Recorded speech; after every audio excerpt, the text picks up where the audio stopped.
도란도란 때로는 소란소란 책을 읽어보는 시간입니다. 북구북구 북튜버 이시안씨, 북칼럼니스트 박사씨와 함께합니다. 어서오세요. 네, 안녕하세요.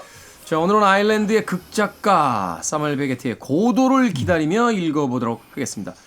이 고도를 기다리며도 진정한 이제 클래식, 진정한 어떤 고전이라고 얘기할 수 있죠. 그렇죠. 모두가 알고 있지만 아무도 읽지 않았다. 아무도 읽어본 적이 없는 아주, 심지어는 이 고도를 기다리며가 희곡인지 소설인지도 헷갈려 하시는 분들 계신데. 그리고 대부분 그 고도가 무슨 하이스트, 저 위에 높은 뭐 위도, 뭐 고도할 때 그 고도로 생각하시는 분이 많거든요. 아니었어요? 그렇죠. 되게 당황스러운 유머를 갑자기 던지시는군요. 유머로 받아주셔서 감사합니다. 유머로 자, 이 고도를 기다리며 오늘 아마 또 이 시간 여러분들에게는 밀린 숙제하는 기분이 드실 수도 있습니다. 이런 고전들 이야기는 들었습니다만 미처 읽어보지 못한 책 한 권을 이렇게 도장 깨기에서 깨고 나면 뭔가 좀 밀린 숙제를 한 듯한 그런 또 만족감도 들지 않을까 하는 생각이 드는데. 그게 저희 역할인 것 같아요. 대신 그렇죠. 읽어드립니다. 대신 이런 느낌이죠. 읽어드립니다. 뭐 영화에도 있잖아요. 책 읽어주는 여자, 책 읽어주는 남자 있는데 오늘 두 분이 바로 그런 역할을 해주셔야 될 것 같습니다. 자, 먼저 작가에 대해서 알아봅니다. 사무엘 베게트, 소위 이제 부조리 극의 뭐 왕이다라고 불리우는 작가인데 네. 어떤 작가입니까? 말씀하신 대로 부조리극을 대표하는 극작가고 실험문학의 대표 소설가 그리고 시인입니다. 네. 극작가의 소설가의 시인이죠. 1906년에 아일랜드에서 태어났고요. 그 아일랜드에서 대학을 다녔는데 프랑스 문학과 이탈리아 문학을 전공을 했어요. 네. 그리고 프랑스로 가서 또 에콜, 거기 이제 대학 같은 건데 또 거길 다니게 되거든요. 네. 그래서 원래 본명이 세무엘 바클레이 베켓이에요. 그러니까 아일랜드식으로 읽으면, 영어식으로 읽으면 그런데 우리가 사무엘 베켓으로 하는 거는 프랑스에서 주로 활동을 해서 그렇습니다. 네. 네. 프랑스에서 영어 강사로 일하면서 뭐 그때부터 글을 쓰기 시작하거든요. 비평이라든가 이런 걸 쓰고 시집을 내면서 좀 각광을 받다가 아일랜드에 귀국을 해요. 재밌는 게 프랑스에선 영어 강사였잖아요. 네. 근데 아일랜드 귀국해서는 프랑스어 강사랍니다. 저도 불어를 좀 잘했으면 프랑스 가서 한국어 강사할 수 있었는데 아쉽네요. 근데 한국에서 프랑스어 강사를 하는 불가능합니다. 죄송합니다. 네, 무리입니다. 무리. 그래서 아일랜드에 왔다가 그때 처음으로 장편 소설 그저 그런 여인들에 대한 공을 쓰고요. 그리고 첫 단편 소설집을 내고 창작 활동을 합니다. 그러다가 다시 프랑스로 옮겨가지고 본격적으로 창작 활동을 하려고 했는데 그때 제2차 세계대전이 터져요. 아일랜드인으로서는 굉장히 드문 일인데요. 아일랜드인인데 프랑스 레지스탕스로 전쟁을 치러요. 그럼 말하자면 이제 사무엘 베게트는 자신의 어떤 영혼은 프랑스에 있다라고 믿었던 게 아닌가 하는 또 생각도 드네요. 그렇죠. 예, 그래서 전쟁 후에는 또 소설 3부작도 내고 그리고 1952년에 바로 오늘 우리가 다뤄볼 이 곡 고도를 기다리며를 발표해서 문학계에서 큰 명성을 얻게 되고요. 그리고 1969년에 노벨 문학상을 수상을 합니다. 네. 결국 아일랜드로 안 돌아가고요. 프랑스에 살다가 1989년에 파리에서 생을 마감하죠. 저도 프랑스에 살 수 있으면 아일랜드를 안 갔을 것 같아요. 이게 굉장히 재밌는 게 이 베케트가 진짜 그 언어를 굉장히 탁월하게 다뤘다고 얘기를 하거든요. 네. 그러니까 이제 어렸을 때부터 프랑스어를 공부를 했고요. 이탈리아도 그렇게 공부를 했던 건데 재밌었던 게 작품을 영어로 쓰고 자기가 프랑스어로 번역을 하거나 프랑스어로 쓰고 자기가 영어로 번역을 하거나 이렇게 그 작품을 썼다고 해요. 네. 근데 그 이유가 이 모국어보다 그 습득해서 배운 언어가 그 스타일 없이 쓸 수 있어서 더 쉽다. 라고 하는 이유로 이제 외국어로 이제 글을 쓰기도 했다고 하는데요. 고도도 그렇게 썼다고 하죠. 그렇군요. 근데 그 얘기를 들으니까 그 생각이 나더라고요. 하루키 같은 경우도 이 첫 소설을 쓸 때 영어로 썼잖아요. 네, 일본어로 쓰다가 이건 아니다 싶어서 그리고 영어로 쓴 다음에 일본어로 번역을 했잖아요. 그 이야기도 굉장히 재밌었어요. 그러니까 자기가 영어를 그렇게 잘하지 못했기 때문에 영어로 쓰면 문장이 항상 짧았다. 그렇죠. 짧게 쓰고 그 짧은 문장을 일어로 번역하는 과정으로 그러니까 자기 스타일이 이제 잡혔다라고 얘기를 하죠. 그리고 뭐 이를테면 그 크리스토프 같은 경우는 헝가리 작가인데 스위스로 망명을 하면서 그러면서 완전한 문맹 상태가 되거든요. 그러면서 거기서 프랑스어를 배워서 그걸로 이제 그 작가가 되는 그런 케이스도 볼 수가 있습니다. 그래서 이걸 보면서 아 정말 글을 쓰고 싶지만 나는 잘 안 된다 싶은 분들은 한번 네. 뭐 외국어로 한번 써보시는 게 어떨까. 네. 그런 생각을 좀 하게 됩니다. 뭐 대작가가 될지도 전혀 모르잖아요. 권할 만한 방법은 아니네요. 프랑스어로 한번 써보시죠. 이게요. 그런 게 있어요. 그러니까 스티브 잡스의 성공담을 읽었다고 해서 맞아요. 그렇게 안 됩니다. 저도 스티브 잡스의 평전을 다 본 사람인데 우리나라에서 이제 두 사람으로 나눠지잖아요. 스티브 잡스의 두꺼운 평전을 다 봤느냐 안 봤느냐인데 다 봤는데 안 됩니다. 뭐 네. 하나 그렇게 되는 게 네. 자기 방식이라는 게 있는 거죠. 그렇죠. 대부분 그렇죠. 스티브 잡스 따라할 수 있는 건 그 똑같은 옷 계속 입기. 아, 그쵸. 뭐 그런 정도. 네, 근데 굉장히 비싼 옷인 거 아시죠? 그 옷이? 네, 맞아요.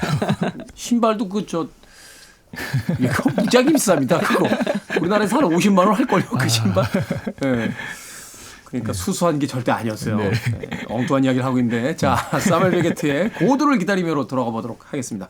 줄거리 소개를 좀 해주시죠. 이렇게 저희가 엉뚱한 얘기를 많이 하느라고 시간을 잡아먹었으니 줄거리는 아주 간단하게 요약할 수 있습니다. 네. 두 남자가 고도를 기다리지만 만나지 못한다. 라는 내용이죠. 고도가 네. 사람임을 밝혀주셔서 이게 굉장한 스포일러인데. 그렇죠. 네, 그렇죠. 이 블라디미르와 에스트라공 이 주인공인데요. 이 황량한 언덕 나무 밑에서 고도를 기다리는 얘기입니다. 언제부터 기다렸는지 왜 기다리는지도 알 수 없고요. 얼마나 기다려야 되는지도 알 수가 없습니다. 단지 기다려야 되는 것만 알 뿐이죠. 그러면서 겪는 해프닝을 이야기를 하고 있어요.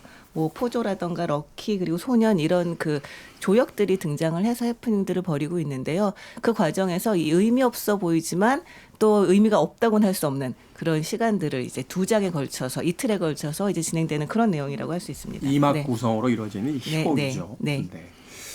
그렇죠. 계속 두 사람이 티격태격거립니다. 에스트라공은 그냥 목이나 매자, 그냥 가자라고 자꾸 이제 마치 백화점에 끌려 들어간 남편처럼 그렇게 이야기하는데 블라디미르는 기다리자. 그래서 좀만 기다려. 좀만 기다려라고 뭔가를 갈구하는 그런 모습을 보입니다. 바로 그 두 사람의 이야기가 끊임없이 이제 그 반복되는데 다른 어떤 단어들, 언어들로 이제 반복이 되는 과정을 통해서 이제 삶의 어떤 부조리를 드러내고 있습니다. 자, 그렇다면 여기서 우리가 하나 알아야 될 게 부조리극 이게 뭘 뜻하는 건지 이걸 알아야 이제 작품에 대한 접근이 이제 비로소 이루어질 것 같은데.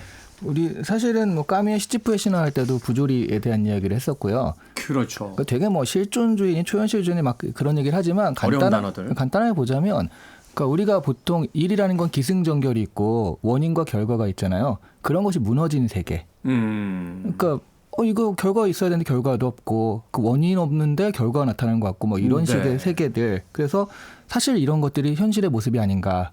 그래서 우리 현대 사회의 인간의 어떤 문제들을 좀 비평하고 그런 부분들을 좀 풍자한다. 이런 의미에서 이제 부조리극이라고 하는데 이게 그러니까 인과관계가 없는 거죠. 그렇죠. 갑자기 뭐 어떤 불운이 닥쳐오는 것처럼 또 그리고 삶이라는 게 어떤 목적 없이 흘러가는 것처럼 이렇게 이제 말하자면 어떤 연결고리들이 다 끊어진 듯한 그런 어떤 상태를 이야기하는 건데. 그러니까 이때가 언제냐면 2차 세계대전이 끝난 후거든요. 그럼 우리가 그전에는 뭐 선악이라든가 이런 걸 생각하면 나쁜 짓을 하면 벌을 받고 뭐 이런 것들이 있어야 되는데 전쟁통에 보면 정말 착하게 사는 사람이 억울하게 죽고 갑자기 뭐 멀쩡하던 집에 폭탄이 떨어져서 정말 그 마을에서 가장 착했던 일가족이 몰살당하고 뭐 이런 일들. 이런 모습을 보면서 인간 세상이라는 게 과연 진짜 그런 인과가 있는 것인가 뭐 그런 부분들에 대한 의심이 싹 트면서 이런 그 경향들이 많이 생긴 거거든요. 이게 참 묘한 것 같아요. 1차 세계대전 이후에 이제 다다이즘 같은 그 허무주의 이론들이 이제 퍼져나가고 2차 세계대전 이후에도 이제 부조리극들이 막 퍼져나가는데 정치권은 정의가 승리했다고 부르짖었단 말이에요. 세상 봐. 정의가 이기잖아. 결국 우리가 이겼잖아. 연합군이 이기잖아. 하면서 세상이 얼마나 단순한가. 선이 이기는 것이다. 정의가 이기는 것이다. 라고 막 주장했는데 지식인들은 그 이면에서 이게 뭐지?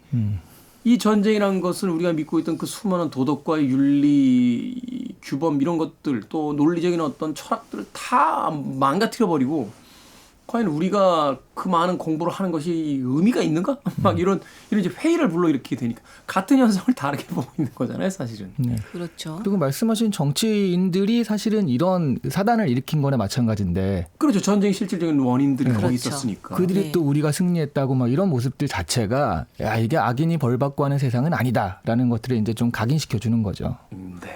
어떤 상황을 어떻게 어떻게 어느 위치에서 쳐다보느냐에 따라서 각기 다른 해석이 나오는데 바로 동시대 그 시대의 어떤 지식인들의 고뇌가 담겨 있던 작품이 바로 이 고도를 기다리며라고 볼 수 있다. 또 부조리 극이다라고 이야기를 해주었습니다.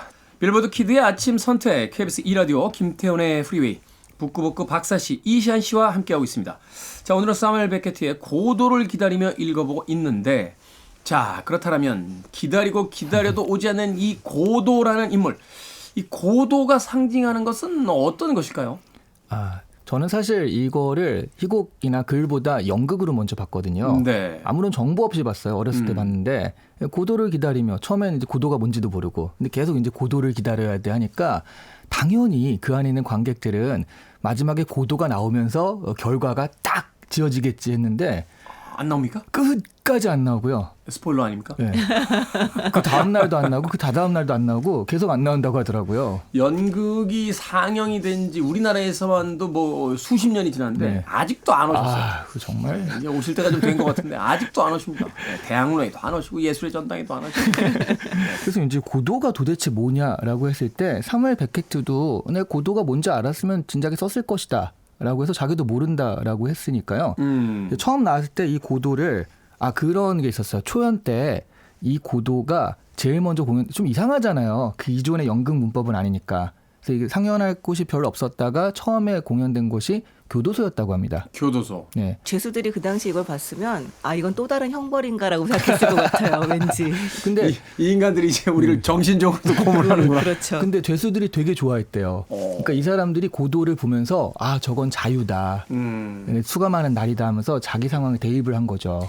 사실은 이 작품의 어떤 주제가 그 끊임없는 기다림에 대한 것을 그 기다림 속에서 사실은 소진되는 삶에 대한 이런 부분인데 그렇죠. 이 사무엘 베케트가 사실은 이 전쟁을 겪으면서 본인이 이제 겪은 이야기라고 했던 기억이 나요. 네, 말하자면 맞아요. 네. 그 평화, 이 전쟁의 종전을 기다렸던 어떤 그 절박한 순간의 이야기들을 뭐 작품에다 담아냈다 했던 이야기도 있는데. 네. 그러니까 2차 세계대전 때, 그러니까 아까 얘기하셨듯이 그 레지스탕스 그 운동을 돕고 난 다음에 이렇게 비점령 지역인 남프랑스 보클루즈의 농가로 피신해서 이제 작품을 씁니다. 그때 이제 두 번째 소설 와트도 썼고요.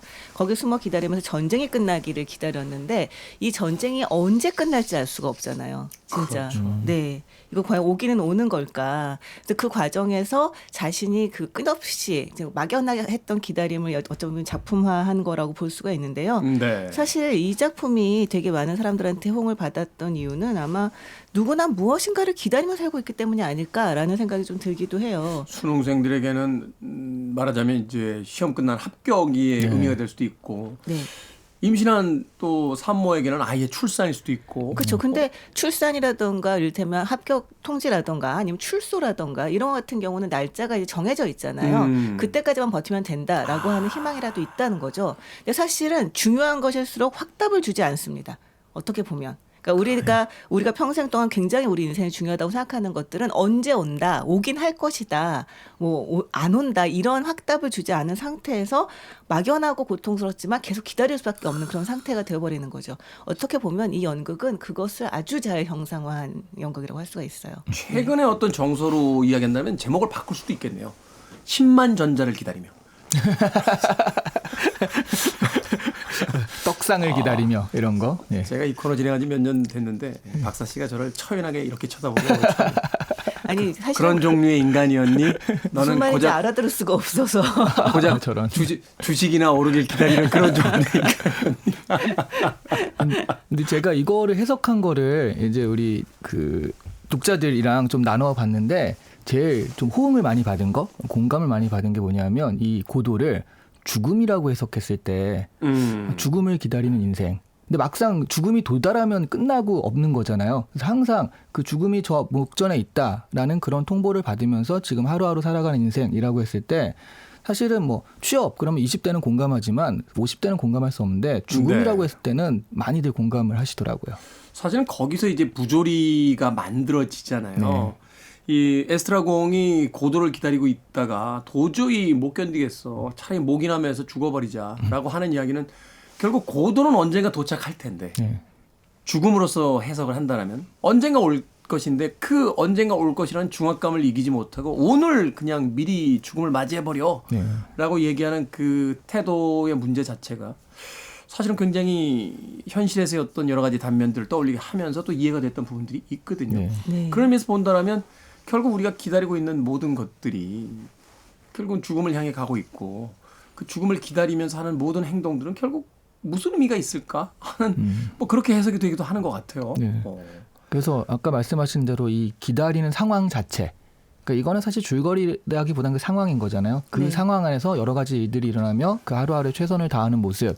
사실 우리가 시치프의 신화할 때도 그런 얘기를 한 거잖아요. 그래서 좀 비슷하게 통하는 면이 있는 것 같아요. 그렇군요. 현대의 우리의 모습과 닮은 점이 있기 때문에 사실 이 작품이 초연이 된 지 이미 뭐 70년의 시간이 흘렀음에도 불구하고 아직도 현대적인 그런 느낌으로서 다가오고 있는 게 아닌가 하는 생각을 해봤습니다.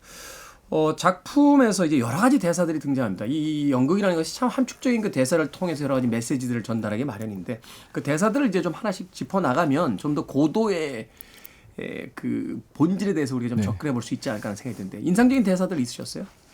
저는 연극을 처음에 봤다고 그랬잖아요. 그래서 약간 마지막에 유행어처럼 되는 게 이제 그만 가자. 그러니까 안 돼. 왜? 고도를 기다려야 해. 이 얘기가 계속 반복되잖아요. 반복되죠. 네, 그러니까 나중에는 관객들이 막 따라하면서 안 돼. 왜? 고도를 기다려야 해. 이거를 하면서 아직도 기억이 납니다. 그 대사가. 약간 후크가 있는 네, 후렴송 완전 같은 후크송 느낌이네요. 같은 느낌의. 네. 그렇죠. 그 무엇인지 모르는 것을 반복하고 있다는 거 반복 자체가 주는 게 또 삶의 은유잖아요. 네. 어제와 네. 똑같은 오늘이고 오늘과 똑같은 내일이라고 우리가 일상이 계속 반복된다라고 이야기하는데 바로 그 대사의 반복을 통해서 또 사무엘 베케트가 그런 걸 이야기하고 있지 않나 하는 생각을 해보게 되고 네, 박사 씨께서 네. 사실 이 연극은 정말 왜 보통 아무 말 대잔치라 그러잖아요. 네. 보고 있으면 도대체 무슨 얘기를 하고 있는 거야? 약간 이런 생각이 들 정도로 서로 이제 소통도 잘 안 되고 다 자기 말만 하고 있는 약간 그런 상황이기는 한데 그러면서도 순간순간 굉장히 패부를 찌르는 이야기들을 합니다. 뭐 예를 들어서 뭐 포조를 막 부르면서 저 사람 진짜 이름을 한번 알아볼 수 있지 않을까? 이러면서 뭐 카인 이렇게 부르니까 포조가 대답을 해요. 그러니까 저 사람 이름은 카인이구나. 그러니까 다시 아벨 이렇게 불러봅니다. 그러니까 또 대답을 해요. 그랬더니 그럼 인류 전체네? 이렇게 얘기를 하는 장면 같은 그러네? 약간 이런 느낌이 드는 얘기들을 하는데요. 그러니까 하나의 구체성을 가진 캐릭터지만 결국 상징하는 건 우리 모두일 수 있다 이렇게. 네. 근데 저는 되게 인상적이었던 게 그 기다림이 너무 오래돼서 과거도 현재도 다 뒤섞여버리는 상태에서 블라디미르는 그 포조에게 너 어제 오지 않았어? 언제부터 장님이 됐어? 벙어리가 됐어? 약간 이렇게 물어봅니다. 그랬더니 네. 포조가 당신 정신 나간 사람 아니야? 라면서 이렇게 얘기를 해요. 그냥 어느 날이라고만 하면 됐지. 어느 날과 같은 어느 날 저놈은 벙어리가 되고 난 장님이 된 거요. 그리고 어느 날인가는 우리는 귀머거리가 될 테고 어느 날 우리는 태어났고 어느 날 우리는 죽을 거요. 어느 같은 날 같은 순간에 말이요. 그만하면 된 것 아니냔 말이요. 여자들은 무더미에 걸터 앉아 아이를 낳는 거지. 해가 잠깐 비추다간 곧 다시 밤이 오는 거요. 라고 얘기를 합니다. 그러니까 시간이라고 하는 것이 의미가 없다라는 얘기를 포조가 하고 있는데요. 그 사람들이 가고 난 뒤에 이 블라디미르가 에스트라공을 이제 지켜보면서 또 이렇게 얘기를 해요. 그러니까 다시 반복일 수도 있는데 여자들은 무더미에 걸터 앉아 무서운 산고를 겪고 구덩이 밑에서는 일꾼들이 꿈속에서처럼 곡괭이질을 하고 사람들은 서서히 늙어가고 하늘은 우리의 외침으로 가득하구나. 하지만 습관은 우리의 귀를 틀어막지. 나 역시 다른 사람들이 바라보고 있겠지. 그리고 말하겠지. 저 친구는 잠들어 있다. 아무것도 모른다. 자게 내버려 두자고. 이 이상은 버틸 수가 없구나라고 얘기를 하는데요. 이 블라디미르는 사실 이 전체 이야기에서 제가 볼 때는 가장 보통 말하는 제정신에 가까운 사람이거든요. 네. 그러니까 이 사람이 정말 이 상황 속에서 정말 버틸 수가 없다, 견딜 수가 없다라고 그 얘기하는 그 순간이 저한테는 굉장히 좀 마음에 많이 와닿았었어요. 그 대사 굉장히 저도 인상적으로 봤는데 무더미에서 애를 낳지. 죽음과 삶이 같이 있잖아요. 그렇죠. 그러니까 결국 삶이라는 게 얼마나 그 짧고 순간인가. 거기에 곧 빛이 있지만 밤이 될 거야라고 이야기하는 것도 이 길다면 길게 느껴질 수 있는 인생조차도 지나고 나면 한순간에 다 지나가 버리는 거야라고 이야기하는 그 대사들이 그러면서도 뭔가를 기다리는데 과연 그 기다림은 우리 삶에 도착할까 하는 이야기들 참 연극을 보면서 저도 사실 여러 가지 생각을 했던 그런 기억이 납니다. 두 번째 봤을 때 그랬어요. 처음에 봤을 때는 고등학교 때 처음 봤는데 같이 가자고 한 친구한테 제가 쌍욕을 하고 나중에 이제 나이가 그렇죠. 먹고 나서 네. 다시 이제 두 번째 이 고도를 기다림을 보면서 여러 가지 생각을 떠올렸던 그런 기억이 납니다. Free your mind. I want to break free. Are you free?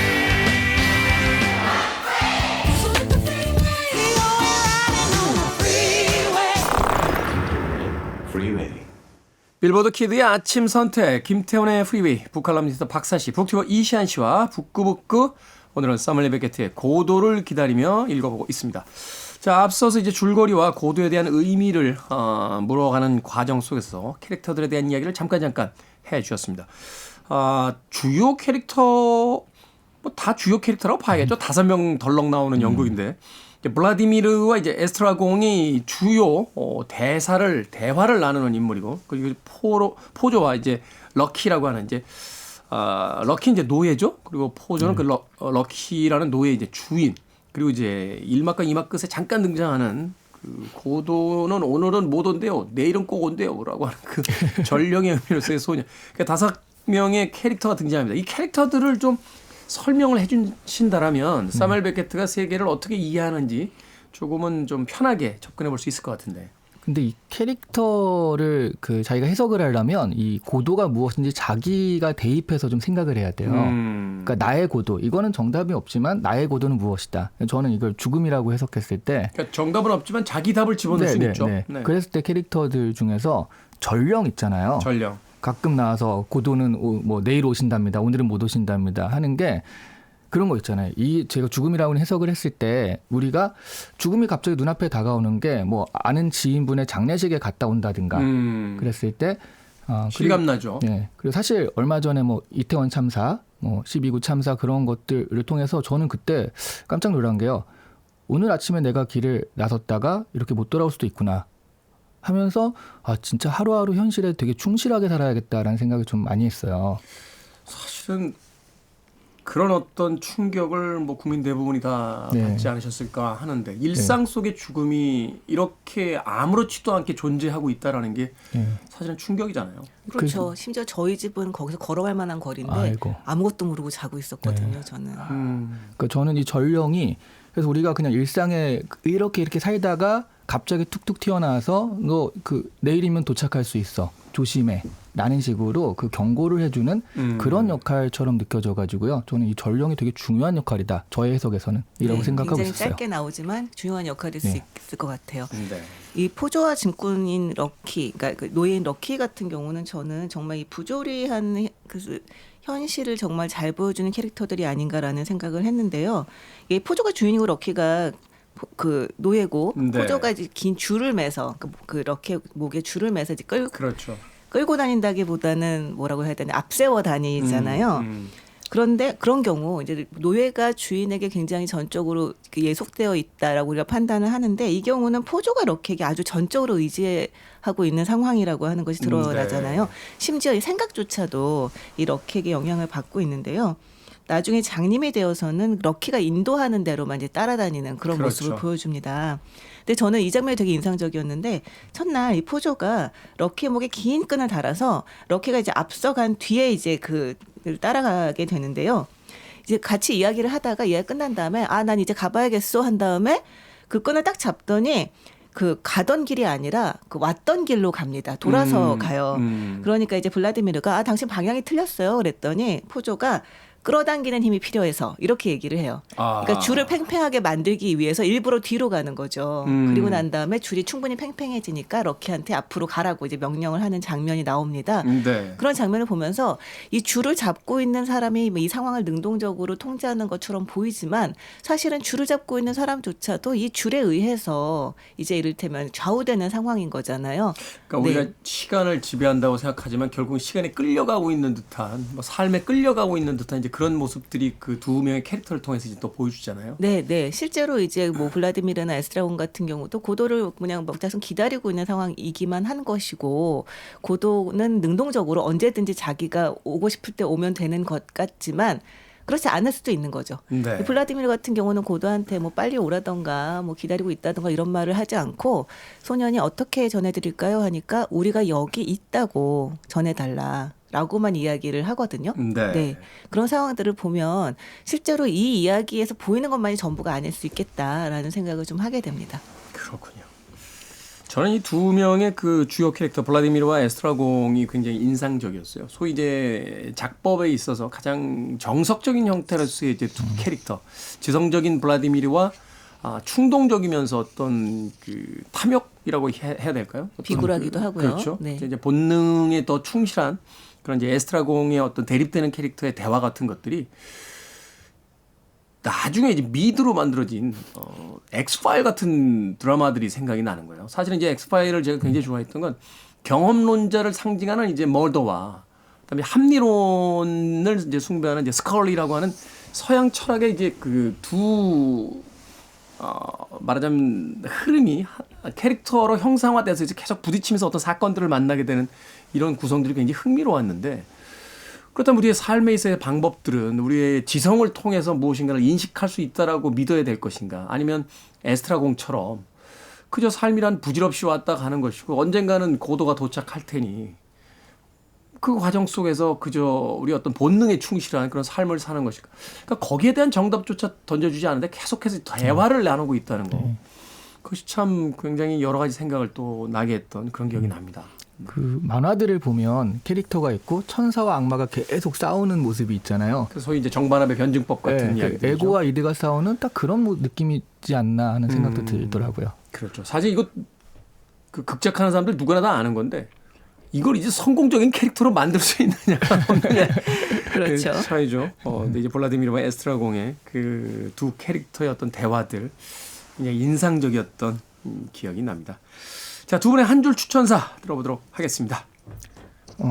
이게 읽으면서 작가가 얘기하는 고도가 무언가를 찾으려 하지 마시고 나의 고도는 무엇인가 생각을 하시면서 읽으세요. 그 생각하신 바로 그게 정답입니다. 작가의 의도가 중요한 것이 아니라 작가의 질문을 통해서 나의 대답을 찾아가는 것. 네. 그게 이 작품의 핵심이다. 네, 그리고 그것만이 정답이다. 당신의 삶에서는. 알겠습니다. 어떠십니까? 박사 씨 한 줄 평. 그러니까 그래서 고도를 만났어 안 만났어라는 결론이 궁금하셨던 분들 많으셨을 텐데요. 고도를 안 만났다라는 결말을 안다고 해도 읽어볼 가치가 충분한 작품입니다. 네. 작품 하나 써보시죠. 고도를 만나다. 서울에서 만났어. 두 번째로 맛있는 집을 보면서 서울에 첫 번째로 맛있는 집을 세우는 것 같은 그런 짓일 것 같은데요. 나중에 카페나 음식점 하면 이름을 고도라고 지어야 될 것 같아요. 드디어 고도를 만나다. 자, 오늘 사무엘 베케트의 고도를 기다리며 읽어봤습니다. 다음 주에도 문제작 한 편 읽어보겠습니다. 2019년 노벨문학상 수상자죠. 페터 한트케, 68혁명을 대표하는 대단한 작가입니다. 페널티킥 앞에선 골키퍼의 불안이라는 작품 읽어보도록 하겠습니다. 약간 월드컵 특집 같기도 하네요. 뭐 그럴 수도 있어요. 빈 벤더슨 감독이 영화화하기도 했던 그런 작품이었습니다. 자, 북튜버 이시안 씨, 북칼럼니스트 박사 씨와 이야기 나눠봤습니다. 고맙습니다. 네, 안녕히 계세요.